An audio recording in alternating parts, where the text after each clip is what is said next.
Education in the digital age.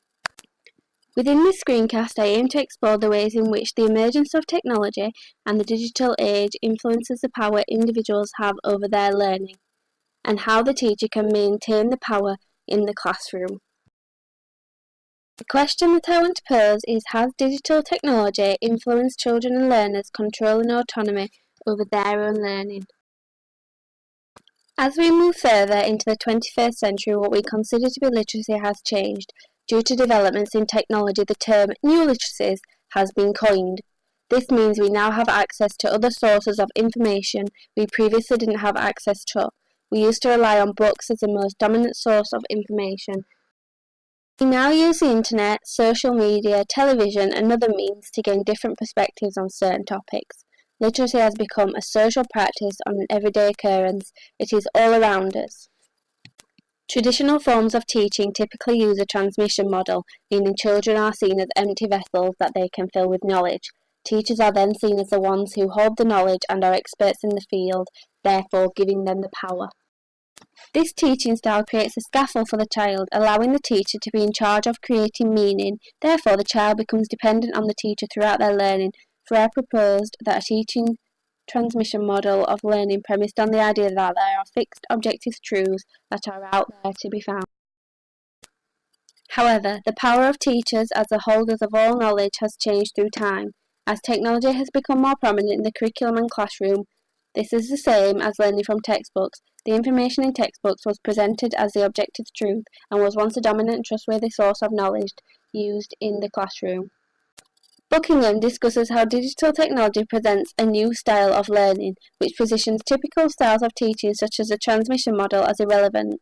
Children learn to use the media through trial and error, experimentation and play, and collaboration with others, both in face-to-face and virtual forms. A great deal of learning in school is passive and teacher-directed. The education system in this country is often under scrutiny as it cannot cater to all individuals. Because of the diversity of learners, it is not possible that all can be engaged and feel included within school. Paul and Roselle discusses how it is effective for students to bring in ideas of their identity into their education.